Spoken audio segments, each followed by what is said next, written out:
आखिर जीवन में असली सुखी व्यक्ति कौन है? इस विषय पर गौतम बुद्ध की एक बहुत प्रसिद्ध कहानी से शुरुआत करते हैं। हम हमेशा उन चीजों के पीछे भागते रहते हैं जो हमारे पास नहीं है।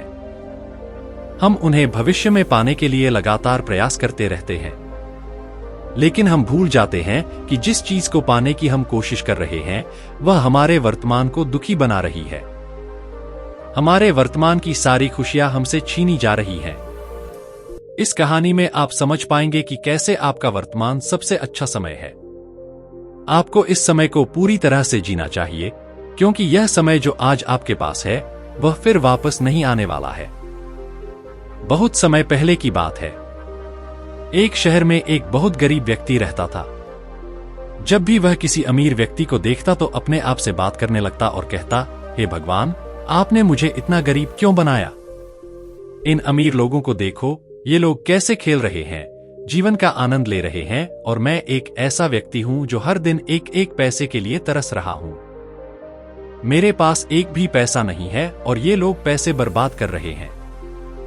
हे भगवान, मुझे भी अमीर बना दो। एक दिन वह व्यक्ति ऐसी ही बातें कर रहा था। तभी एक बौद्ध भिक्षु उसके पास से गुजर रहा था।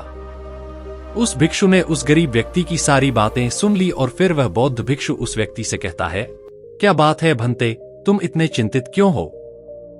तुम इतने उदास क्यों दिख रहे हो? क्या तुम्हें कोई परेशानी है? तब वह व्यक्ति कहता है, हे गुरुदेव, मैं बहुत दुखी हूं, मैं बहुत गरीब हूं, मेरे पास खाने के लिए भी पैसे नहीं है। मैं एक एक पैसे के लिए तरस रहा हूं। इस दुनिया में मेरा कोई नहीं है। मैं खुश रहना चाहता हूं, मैं खुश रहना चाहता हूं, मैं अमीर बनना चाहता हूं। हे गुरुवार, जानते हो, क्या आप मुझे कोई ऐसा उपाय बता सकते हैं जिससे मैं जल्द से जल्द अमीर बन जाऊं और मुझे किसी चीज की कोई कमी न रहे? उस व्यक्ति की यह बात सुनकर बौद्ध भिक्षु ने उस व्यक्ति को ध्यान से देखा और फिर उस व्यक्ति से कहा, भंते, मेरे साथ आओ। यह कहकर भिक्षु उस गरीब व्यक्ति को एक अमीर आदमी के घर ले गया। अमीर आदमी का घर देखकर गरीब आदमी की आंखें खुली की खुली रह गईं। उस गरीब व्यक्ति ने उस साधु से कहा, हे गुरुवार, अगर मेरे पास इतना पैसा है तो मैं इतना अमीर बनने के लिए कुछ भी कर सकता हूं। फिर इस घर में रहने में क्या खुशी है? तब साधु मुस्कुराने लगा और उस गरीब व्यक्ति से बोला, इसीलिए तो मैं तुम्हें यहां लाया हूं। यह कहकर साधु उस व्यक्ति को उस घर के मालिक के पास ले गया और उस अमीर व्यक्ति से बोला, तुम्हारे पास इतना धन है, इतना आलीशान घर है और सारी सुख सुविधाएं हैं, क्या तुम खुश हो? तब वह व्यक्ति थोड़ा निराश होकर उस बौद्ध साधु से बोला, हे गुरुवार, कैसी खुशी? सिर्फ धन होने से खुशी नहीं मिलती। मैं तो जन्म से ही अंधा हूं, और अंधे व्यक्ति के जीवन में खुशी कैसे हो सकती है? खुशहाल वे लोग हैं जिनके पास आंखें हैं, जो इस दुनिया को देख पाते हैं, इसकी खूबसूरती को निहार पाते हैं। हे गुरुवार, मैं तो बस यही चाहता हूं कि मुझे इस दुनिया को देखने का मौका मिले, चाहे कुछ पलों के लिए ही क्यों न हो। मैं अपने माता पिता, अपने रिश्तेदारों से कम एक बार तो मिल ही जाऊं, और इसके लिए अगर कोई मुझसे मेरी पूरी संपत्ति भी छीन ले तो भी मैं देने को तैयार हूं। मैं इतना दुखी हूं कि मुझसे ज्यादा दुखी कोई नहीं हो सकता। हे भगवान, आपने मुझे अंधा क्यों बनाया? तब उस बौद्ध भिक्षु ने उस गरीब व्यक्ति की तरफ इशारा करते हुए कहा, तुम्हारे पास बहुत अच्छा अवसर है। तुम चाहो तो सिर्फ अपनी आंखें देकर इस दूसरे व्यक्ति की सारी संपत्ति ले सकते हो और उसके बाद तुम भी अमीर बन जाओगे। तुम भी खुश हो जाओगे, तुम्हें अपनी खुशी मिल जाएगी और इस अंधे व्यक्ति को उसकी खुशी मिल जाएगी। तब वह गरीब व्यक्ति कहता है, नहीं नहीं गुरुजी, आप क्या कह रहे हैं? बिना आंखों के मैं अमीर बनकर क्या करूंगा? गुरुजी, मैं अपनी आंखें नहीं दूंगा। तब वह बौद्ध भिक्षु उस गरीब व्यक्ति से कहता है, एक बार फिर सोच लो, ऐसा अच्छा अवसर तुम्हें दोबारा नहीं मिलेगा। तब वह गरीब व्यक्ति कहता है, अगर तुम्हारे पास कोई और रास्ता है तो बताओ, नहीं तो मैं अपने घर चला जाऊंगा। तब वह भिक्षु उस युवक से कहता है, ठीक है, अगर तुम अपनी आंखें नहीं देना चाहते तो कोई बात नहीं, हम कोई और रास्ता निकालेंगे। फिर वह बौद्ध भिक्षु उस व्यक्ति का हाथ पकड़कर दूसरे अमीर व्यक्ति के घर ले जाता है। इस अमीर व्यक्ति का घर पहले अमीर व्यक्ति के घर से भी बड़ा था। यह देखकर वह गरीब व्यक्ति कहता है, अरे, मैंने आज तक ऐसा आलीशान घर नहीं देखा। फिर बौद्ध भिक्षु उस गरीब व्यक्ति को उस अमीर व्यक्ति के पास ले जाता है और उस अमीर व्यक्ति से कहता है कि तुम बहुत खुश होगे। तुम्हारे पास इतना आलीशान घर है, इतना धन है, सारी सुख सुविधाएं हैं, तुम्हें किसी चीज की कमी नहीं है, तुम बहुत खुश होगे। तब वह अमीर व्यक्ति निराश हो जाता है और उस बौद्ध भिक्षु से कहता है, तुम क्या कह रहे हो? तुम्हें पता है कि मेरे दोनों हाथ काम नहीं करते, मैं अपाहिज हूं। यह जो धन संपत्ति तुम देख रहे हो, इसे देखने के बाद भी मैं अपने हाथ वापस नहीं ला सकता, फिर यह धन संपत्ति मेरे किस काम की? अगर भगवान ने मुझे गरीब ही बनाया होता तो अच्छा होता, लेकिन कम से कम मेरे दोनों हाथ तो ठीक से दिए होते। कौन जाने भगवान ने मुझे अपाहिज क्यों बनाया? मेरे जितना दुखी कोई नहीं होगा। फिर एक बार फिर उस बौद्ध भिक्षु ने उस गरीब आदमी की ओर इशारा करते हुए कहा, भंते, आपके पास एक और मौका है। अगर आप चाहे तो आप अपना हाथ मुझे देकर इस धनवान व्यक्ति की सारी संपत्ति ले सकते हैं। आप क्या कहते हैं? क्या आप तैयार हैं? और इस बार आपको अपनी आंखें भी नहीं देनी पड़ेंगी, आपकी आंखें आपके पास ही रहेंगी। तब वह गरीब व्यक्ति उस बौद्ध भिक्षु से कहता है, हे महाराज, आप क्या कह रहे हैं? मैं तो अपाहिज हूं, इस धन का क्या करूंगा? क्या आपके पास कोई ऐसा धनवान व्यक्ति नहीं है जिसका पूरा शरीर स्वस्थ हो और जिसके पास अपार धन संपत्ति भी हो? तब वह बौद्ध भिक्षु उस व्यक्ति का हाथ पकड़कर तीसरे धनवान व्यक्ति के पास ले जाता है। उस धनवान व्यक्ति के पास उसका अपना महल था। यह देखकर वह गरीब व्यक्ति उस बौद्ध भिक्षु से कहता है, हे गुरुवर, वह बहुत सुखी होगा। उसके पास इतना आलीशान महल है, उसके पास इतना धन है, वह बहुत सुखी होगा। उसका जीवन खुशियों से भरा होगा। जानिए। तब बौद्ध भिक्षु उस गरीब व्यक्ति को उस धनवान व्यक्ति के पास ले जाता है और फिर उस धनवान व्यक्ति से कहता है कि आप खुश होंगे क्योंकि आपके पास इतना आलीशान महल है, इतना धन है, आपके पास सभी सुख सुविधाएं हैं। जानिए, आपका जीवन खुशियों में व्यतीत होना चाहिए। इसके जवाब में धनी व्यक्ति कहता है, हे गुरुवार, क्या सुख, इस संसार में मुझसे अधिक दुखी कोई और नहीं होगा। मैं आज बहुत दुख में हूं, मेरी पत्नी ने मुझे धोखा दिया है। वह किसी और से प्रेम करती है जो मुझसे भी अधिक धनवान है। आज मुझे समझ में आया कि यह धन कभी किसी को सुख दुख नहीं दे सकता और जब मन में दुख हो तो इस धन का क्या उपयोग। मुझसे अधिक सुखी तो केवल वह गरीब व्यक्ति होगा जिसकी पत्नी कम से कम उसके साथ है, वह उसके प्रति वफादार है। आज मैंने निर्णय लिया है कि मैं अपनी पत्नी और उसके प्रेमी को मार डालूंगा। यह सुनकर साधु धनी व्यक्ति से कहता है, ऐसा कदम उठाने से पहले कम से कम मुझे भोजन तो कराओ, जाकर भोजन का प्रबंध करो और कुछ कांच के टुकड़े भी ले आओ। वह धनी व्यक्ति सभी ऋषियों और संतों का बहुत सम्मान करता था, इसीलिए वह बौद्ध भिक्षुओं की बात मान तो जाता है, लेकिन उसे समझ में नहीं आता कि बौद्ध भिक्षु ने भोजन के साथ कांच के टुकड़े क्यों मंगवाए हैं। लेकिन जैसा बौद्ध भिक्षु ने कहा था, धनी व्यक्ति उसी प्रकार भोजन का प्रबंध करता है। वह भोजन के साथ कांच के कुछ टुकड़े लेकर बौद्ध भिक्षु के पास पहुंचता है। तब बौद्ध भिक्षु, गरीब आदमी और अमीर आदमी एक साथ भोजन करने बैठते हैं और उसी समय बौद्ध भिक्षु कांच के कुछ टुकड़े उठाता है और उसे अमीर आदमी के भोजन में मिला देता है और उससे कहता है, लो, इसे अब तुम खा सकते हो। वह अमीर आदमी हैरान हो जाता है और बौद्ध भिक्षु से कहता है, हे गुरुवार, आप क्या कह रहे हैं? आपने इस भोजन में कांच के टुकड़े मिला दिए हैं। मैं यह भोजन कैसे खा सकता हूं? अगर मैंने यह भोजन खाया, इससे मुझे बहुत दर्द होगा और हो सकता है कि मैं मर भी जाऊं। तब भिक्षु मुस्कुराने लगा और अमीर आदमी से कहा, यह बात तो तुम समझ गए हो, लेकिन तुम यह नहीं समझते कि अगर तुम्हें यह भोजन खाना है तो तुम्हें इस भोजन से कांच के टुकड़े निकालने होंगे। तभी यह भोजन तुम्हारे खाने योग्य होगा और तब यह भोजन तुम्हें कोई दर्द नहीं बल्कि खुशी देगा। इस पर अमीर आदमी हैरान होकर बौद्ध भिक्षु से कहता है, हे गुरुवार, तुम क्या कहना चाहते हो?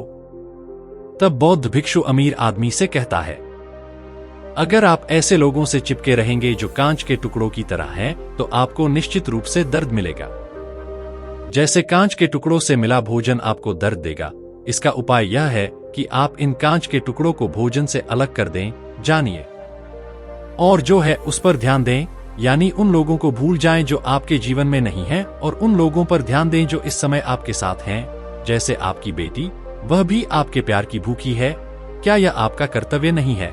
जानिए कि आप उसका ख्याल रखें, उसका पालन पोषण करें। आगे साधु धनी व्यक्ति से कहता है, सुख तुम्हारे पास है, बस इन कांच के टुकड़ों को, यानी अपनी पत्नी और उसके प्रेमी को मारने का यह विचार अपने मन से निकाल दें, नहीं तो यह कांच के टुकड़ों से मिले भोजन की तरह होगा और इसका परिणाम भी बहुत भयानक होगा। इतना कहकर साधु शांत हो गया और धनी व्यक्ति भी साधु की बात समझ गया।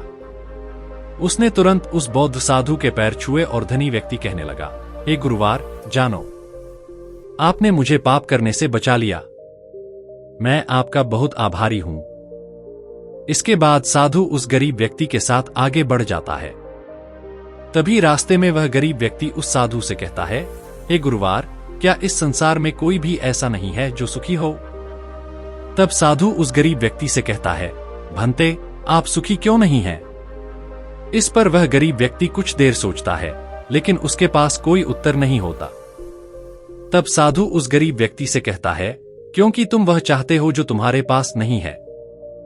तुम्हारे पास धन नहीं है और तुम धन चाहते हो, तुम धनवान बनना चाहते हो, तुम सोचते हो कि इससे तुम्हें सुख मिलेगा, लेकिन तुम यह वास्तविकता भी भूल रहे हो कि आगे चलकर यह तुम्हें दुख भी देगा। जैसे कि जब हम पहले एक धनवान व्यक्ति के पास पहुंचे थे, उसके पास आंखें नहीं थीं। जो उसके पास नहीं था, उसके लिए वह रो रहा था, जबकि उसके पास अपार धन था और उसका पूरा शरीर भी पूर्ण रूप से स्वस्थ था, लेकिन उसका ध्यान उस ओर नहीं था। वह उसे छोड़कर उन दूसरे लोगों के पास जा रहा था। वह उन चीजों के पीछे भाग रहा था जो उसके पास नहीं थी। इसी तरह दूसरे धनी व्यक्ति के पास आंखें थीं, धन था पर हाथ नहीं थे। इसी तरह उसके पास जो था उसका वह आनंद नहीं ले रहा था, बल्कि हाथ न होने के कारण वह दुख में था। इसी तरह तीसरा धनी व्यक्ति भी दुखी था। पता है, क्योंकि उसके पास धन था, ऐशो आराम था और उसका पूरा शरीर था। वह पूरी तरह स्वस्थ और तंदुरुस्त था, पर फिर भी वह दुख में था क्योंकि उसकी पत्नी ने उसे धोखा दिया था जो कभी उसकी नहीं हो सकती थी। अगर कोई स्त्री सिर्फ पैसों के लिए किसी और के साथ भाग जाए तो क्या वह कभी उसका साथ दे सकती है? नहीं, पर धनी व्यक्ति यह नहीं सोच रहा था कि उसके पास क्या है, यानी उसकी बेटी।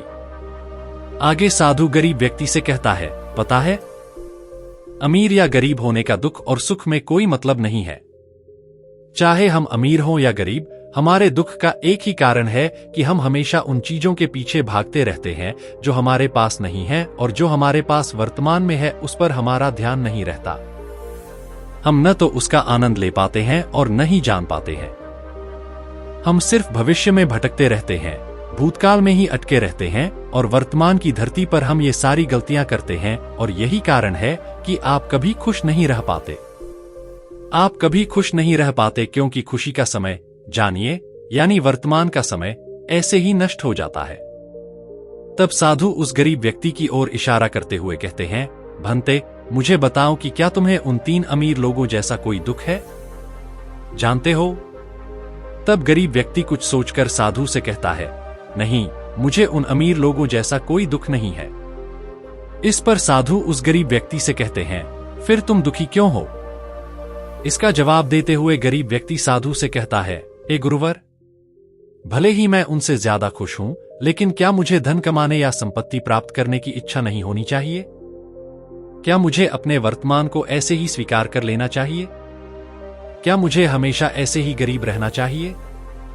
तब साधु मुस्कुराते हुए गरीब व्यक्ति से कहते हैं, जानते हो, वर्तमान के पल का वर्तमान में आनंद लो। वर्तमान में ही ऐसे कर्म करो जो तुम्हारे भविष्य को बेहतर बना सकें, लेकिन ऐसी चीजों के पीछे समय बर्बाद मत करो जो आज तुम्हारे पास नहीं है। जो आज तुम्हारे पास है उसका आनंद लो, और जो तुम पाना चाहते हो उसे जानो। बस उसके लिए काम करो और उस काम का फल तुम्हें भविष्य में मिलेगा। यानी उसकी चिंता भी मत करो, क्योंकि अगर तुम उसकी चिंता करते रहोगे तो कभी खुश नहीं रह पाओगे, चाहे परिस्थिति कितनी भी खराब क्यों न हो। बस अपने वर्तमान पर ध्यान दो और अपना काम पूरी एकाग्रता से करो। इतना कहकर साधु शांत हो गया और गरीब आदमी को भी उस बौद्ध साधु की बातें अच्छे से समझ में आ गई थी। उसे समझ में आ गया था कि अब से उसे अपने वर्तमान पर ध्यान देना है। उसे अपने वर्तमान को बेहतर बनाना है। उसके बाद उस गरीब आदमी ने उस बौद्ध साधु को प्रणाम किया और अपने घर लौट आया। अब से वह गरीब आदमी हमेशा यह सोचकर खुश रहने लगा कि कम से कम वह उन 3 अमीर लोगों से ज्यादा खुश है। उसके पास ज्यादा खुश रहने की वजह है। हाँ, ये बात और है कि उसके पास पैसा नहीं है, लेकिन उसके पास ऐसी चीजें हैं जो पैसों से भी ज्यादा कीमती हैं, और वो है उसका पूरा शरीर जो पूरी तरह स्वस्थ है। दोस्तों, मुझे उम्मीद है कि इस कहानी को सुनकर आपके जीवन में अच्छे बदलाव आएंगे। कमेंट करके जरूर बताएं कि आपने इस वीडियो से क्या सीखा, और इस कहानी को अपने परिवार, दोस्तों या अपने करीबी लोगों के साथ शेयर करें और उन्हें भी इस ज्ञान से परिचित कराएं। बाकी अगर आपको यह वीडियो दिल से पसंद आया है तो ही इस वीडियो को लाइक करें, और अगर आपने अब तक इस चैनल को सब्सक्राइब नहीं किया है तो चैनल को सब्सक्राइब करें। आपका हर दिन शुभ हो और आपका जीवन खुशियों से भरा रहे। धन्यवाद। नमो बुद्धा। चलिए दूसरी कहानी की ओर बढ़ते हैं। इस कहानी में एक अजीबोगरीब रहस्य बताया गया है, जिससे आप अपने अवचेतन मन की शक्ति का इस्तेमाल करके जीवन में मुश्किल से मुश्किल सफलता आसानी से हासिल कर सकते हैं।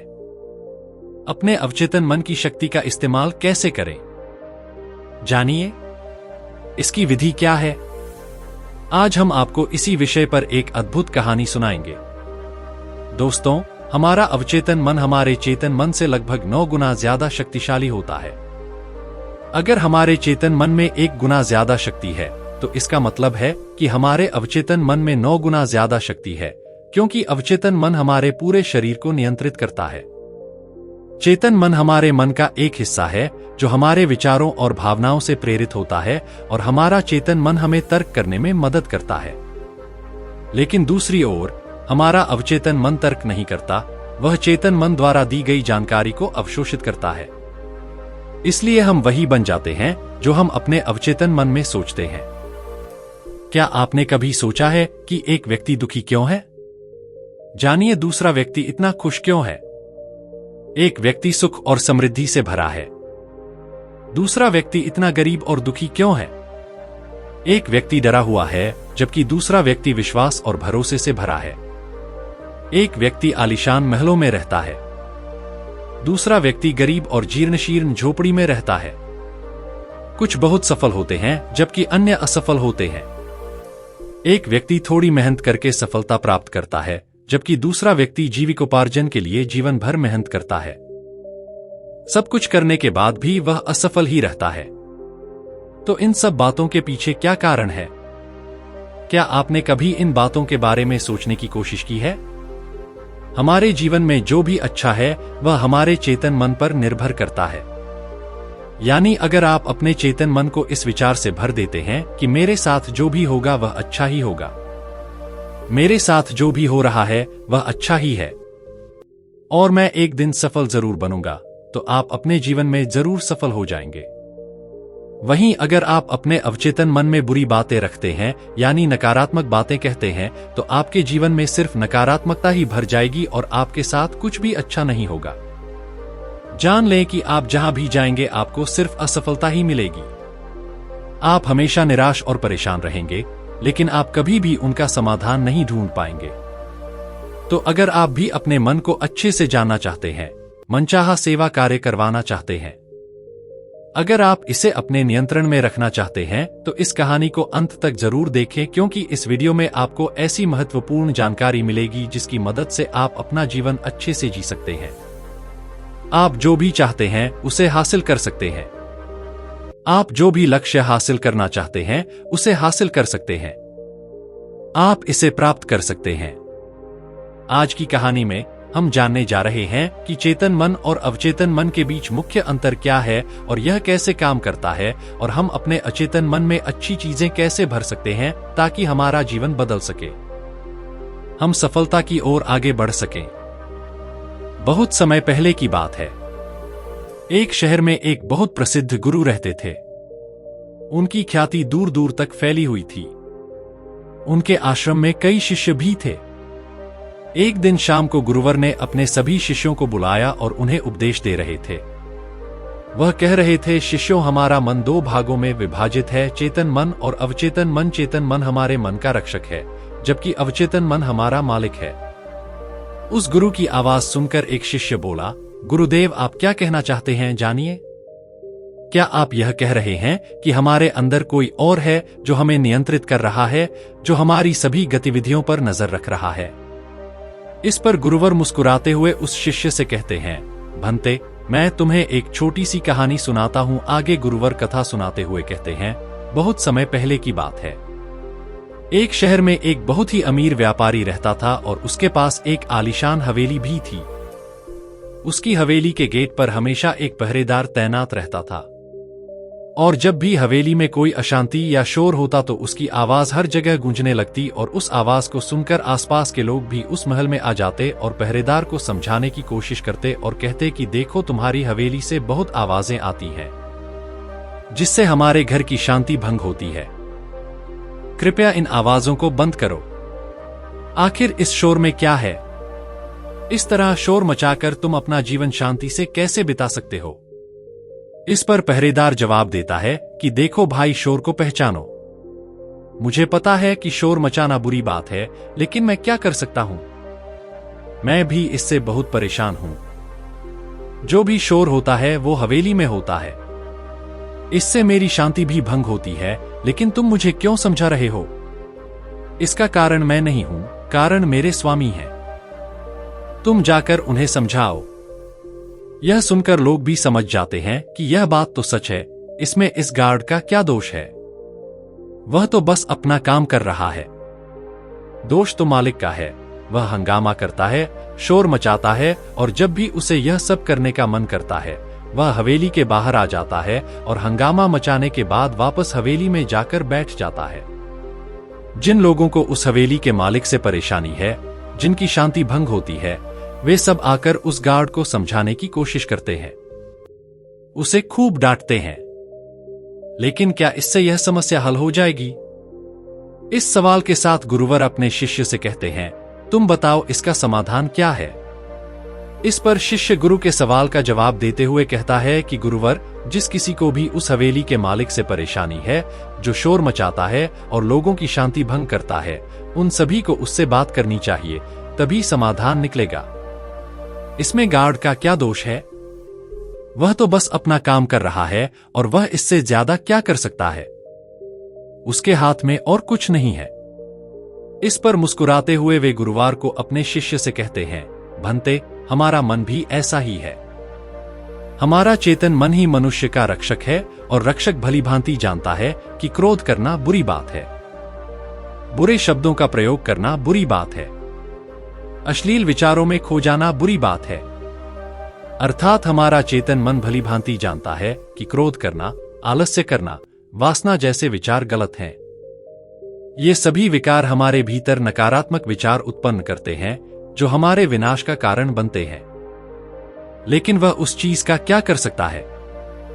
यह उसके हाथ में नहीं है, क्योंकि वह काम नहीं कर रहा है। यह तो हमारे भीतर बैठा हुआ गुरु ही कर रहा है। अर्थात हमारा अवचेतन मन, जो हमसे कोई भी काम बहुत आसानी से करवा लेता है, और हम सभी ये सब जानते हैं। मुझे पता है, तुमने खुद को कई बार समझाने की कोशिश की होगी कि मुझे सुबह सही समय पर उठना है, मुझे आश्रम की सफाई करनी है, भिक्षाटन के लिए जाना है, और रात को वापस आकर ध्यान करना है। लेकिन क्या इससे कोई फर्क पड़ा? इसका जवाब देते हुए शिष्य कहता है, नहीं, ऐसा नहीं हुआ। मैंने खुद को कई बार समझाया है कि मुझे इस समय यह काम करना है। मैं अपना समय बर्बाद नहीं करना चाहता। मुझे अपने समय का उपयोग करना है और मुझे आगे बढ़ना है, लेकिन मैं चाहकर भी उन सभी कार्यों को समय पर नहीं कर पाता। इस पर वह गुरुवार को अपने शिष्य से कहता है, भंते, जब भी हम खुद को कुछ समझाने की कोशिश करते हैं तो हमें लगता है कि अब हम समझ गए हैं और अब हम कोई गलती नहीं करेंगे, और हमें लगता है कि अब हमारा जीवन बदल जाएगा, अब हम जो भी करेंगे वह सही होगा, अब हम जीवन में सफलता जरूर प्राप्त करेंगे। लेकिन अगले ही पल हम पाते हैं कि हमारे जीवन में कोई बुनियादी बदलाव नहीं हुआ है, और यह केवल हमारी मूर्खता के कारण होता है। अपनी मूर्खता के कारण हम चेतन मन की जगह अपने चेतन मन को समझाने की कोशिश करते हैं। ज्ञान यानी मालिक को छोड़कर हम पहरेदार से बात करते रहते हैं और उसे समझाने की कोशिश करते हैं, लेकिन आप भूल जाते हैं कि आखिर वो पहरेदार क्या कर सकता है। वो सब उसके हाथ में नहीं है। हमें अपने अवचेतन मन को समझाने की जरूरत है। हमारी बुद्धि, ज्ञान यानी पहरेदार जो समझता है कि क्या सही है और क्या गलत, कब क्या करना है, क्या नहीं करना है, लेकिन ये सारी बातें सिर्फ हमारे पहरेदार यानी हमारे चेतन मन तक ही सीमित रहती हैं। ये सारी बातें हवेली के मालिक यानी हमारे अवचेतन मन तक नहीं पहुंचती और यही कारण है कि हमारे जीवन में कभी कोई बुनियादी बदलाव नहीं आता। जैसे अगर कोई आपसे कहे कि अगर आप किसी पौधे को पानी देंगे तो एक दिन वो पौधा पेड़ बन जाएगा और फिर उसमें फल लगेंगे, और आप उस पर यकीन कर लेते हैं और आप उस पौधे को पानी भी देते हैं, लेकिन आप पौधे की पत्तियों को पानी देते हैं और सोचते हैं कि उसमें फल लगेंगे। लेकिन जरा एक बार सोचिए, अगर आप पत्तियों को पानी देंगे तो उसमें फूल और फल कैसे आएंगे? हमें उस पौधे की जड़ों को पानी देने की जरूरत है। लेकिन हम में से ज्यादातर लोग सिर्फ पत्तों पर पानी छिड़ककर खुद को बहुत भाग्यशाली मानने लगते हैं, लेकिन वे यह भूल जाते हैं कि जो पानी वे पत्तों पर दे रहे हैं वह पानी पेड़ की गहराई तक नहीं पहुंच पा रहा है, तो उस पौधे पर फल कैसे आएंगे? इसी तरह हम अपने मन के साथ भी करते हैं, और यही कारण है कि हम अपने जीवन में जो भी चाहते हैं वह हमें नहीं मिलता। हम अपने जीवन में फल चाहते हैं, लेकिन हमें वह नहीं मिलता। इस पर शिष्य गुरुवार से कहता है, आज तो गुरुवार है, तो हमें क्या करना चाहिए? क्या कोई ऐसा तरीका है जिससे हम अपने चेतन मन की सारी बातें अपने अवचेतन मन तक पहुंचा सकें? क्या ऐसी कोई प्रक्रिया है जिससे हम अपना संदेश अपने चेतन मन तक पहुंचा सकें? इस पर गुरु अपने शिष्य से कहते हैं, भंते जान लो, अगर तुम अपना संदेश चेतन मन तक पहुंचा दोगे तो तुम जो चाहो हासिल कर सकते हो। तुम जो लक्ष्य चाहते हो उसे हासिल कर सकते हो, क्योंकि हमारा अवचेतन मन हमारे चेतन मन से 9 गुना ज्यादा शक्तिशाली होता है। तुमने कभी न कभी यह देखा ही होगा, जब कोई मनोवैज्ञानिक किसी के मन के रहस्यों को जानने का प्रयास करता है, तो जब वह मनोवैज्ञानिक उसके मन की बातों को बाहर लाना चाहता है, उसके अतीत में जो भी घटना घटी है उसे स्पष्ट रूप से दर्ज करना चाहता है, तो इसके लिए वह सम्मोहन का प्रयोग करता है। और आप में से अधिकांश लोगों ने इस प्रक्रिया को देखा होगा। इस प्रक्रिया का प्रयोग करने से मन की सारी जानकारी अपने आप बाहर आ जाती है। इस तरह से हम किसी के भी मन को नियंत्रित करके उससे वह सब करवा सकते हैं जो हम चाहते हैं।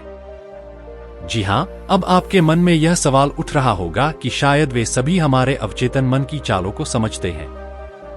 वे यह अच्छी तरह से जानते हैं कि इसे कैसे नियंत्रित किया जाए। तो इसका उत्तर बहुत ही सरल और सीधा है, और इसका उत्तर है हाँ, क्योंकि उन्होंने इस पर कई बार प्रयोग किए हैं और वे इसमें इतने कुशल हो जाते हैं कि वे किसी दूसरे के मन को भी नियंत्रित कर सकते हैं। और अगर आप भी अपने अवचेतन मन की बात को समझ गए, अपने मन की चालों को समझ गए, तो आप न केवल अपने मन को बल्कि किसी और के मन को भी नियंत्रित कर सकते हैं। आगे गुरुवर अपने शिष्य भंते से कहते हैं कि अपने अचेतन मन को संदेश भेजने के लिए आपको अपने चेतन मन को शांत करना होगा, उसे सुनाना होगा, और ऐसा इसलिए क्योंकि हमारा चेतन मन तर्क करने में माहिर होता है। वो एक रक्षक होता है। वो हमेशा हमारी रक्षा के लिए तैनात रहता है। इसीलिए जब भी आप उस चेतन मन को कोई संदेश भेजने की कोशिश करेंगे तो वो आपसे बहस जरूर करेगा और हमें अपना संदेश उसके मालिक तक तब तक नहीं पहुंचाने देगा जब तक हम अपने चेतन मन को अपना संदेश ठीक से समझा नहीं देते या उसे शांत नहीं कर देते। वो हमें उस हवेली में घुसने नहीं देगा, क्योंकि हमारी सामान्य बुद्धि यानी हमारा चेतन मन तर्क करने में माहिर होता है। और यही वजह है कि हम में से ज्यादातर लोग अपने अचेतन मन को साफ और स्पष्ट संदेश नहीं भेज पाते हैं, और इसी वजह से हम अपने अचेतन मन को ठीक से समझ नहीं पाते हैं और हमारा अचेतन मन बहस नहीं करता है। उसे सिर्फ साफ और स्पष्ट संदेश चाहिए होता है जिस पर वो काम कर सके और हम साफ और स्पष्ट संदेश भेज सकें। ये विचार नहीं होंगे, और यही कारण है कि जब कोई मनोवैज्ञानिक किसी के मन पर प्रयोग करता है, उसके मन को नियंत्रित करने का प्रयास करता है। जब कोई मनोवैज्ञानिक उससे कोई इच्छित चीज निकलवाने का प्रयास करता है, तो वह सबसे पहले उसके चेतन मन को सुला देता है। आपने कहीं देखा होगा कि उसकी आंखों के सामने एक पेंडुलम जैसी चीज रख दी जाती है और उसे घुमाया जाता है, और लगातार उसे देखने के बाद वह व्यक्ति पूरी तरह से सो जाता है और इसके कारण उसका चेतन मन पूरी तरह से शांत हो जाता है। और जब उसका रक्षक पूरी तरह से सो जाता है और उसके पास बहस करने के लिए कोई नहीं बचता है, तो वह वैज्ञानिक आसानी से उस हवेली में जाता है और मालिक से जी भरकर बात करता है। उससे वह चीजें निकलवाता है जो उसे चाहिए। तिब्बत के एक महान दार्शनिक ने कहा था कि अगर आप कोई चीज समझ लेते हैं तो आपका जीवन बदल जाता है। लेकिन उन्होंने वो उस समय के लोगों के लिए कहा था, क्योंकि उस समय तिब्बत और बाकी दुनिया के लोग बहुत सरल हुआ करते थे। उनका मन बहुत साफ हुआ करता था और जो भी बातें उन्हें बताई जाती थीं, वे उन्हें बहुत शांति से सुनते और समझते थे। उस समय कोई भी बहस नहीं करता था और जब कोई व्यक्ति बहस करने में माहिर होता था तो वे उसे बहस करने देते थे और केवल शांति से उसकी बात सुनते थे। जब तक वह व्यक्ति बहस करते करते थक नहीं जाता, तब तक वह गुरु के पास वापस आता है और उनसे कहता है, मैं अब बहस करते करते थक गया हूं, लेकिन मुझे इससे कुछ हासिल नहीं हुआ। कृपया मुझे अपना तरीका बताएं। आप मुझे अपने तरीके से समझाएं। अब मैं इसमें कोई बाधा नहीं डालूंगा। हमारी बुद्धि भी इसी तरह काम करती है। जब हमारा मस्तिष्क बहस करते करते थक जाता है, तब उसे इस बात का एहसास होता है। उसे पता होता है कि बहस करने से उसे कुछ हासिल नहीं होने वाला है और तब तक उसे कुछ समझ में नहीं आएगा। अगर आपको यह वीडियो पसंद आया तो कृपया इस वीडियो को लाइक करें और अगर आपने अभी तक इस चैनल को सब्सक्राइब नहीं किया है तो कृपया चैनल को सब्सक्राइब करें। आपका हर दिन शुभ हो और आपका जीवन खुशियों से भरा रहे। धन्यवाद। नमो बुद्धा।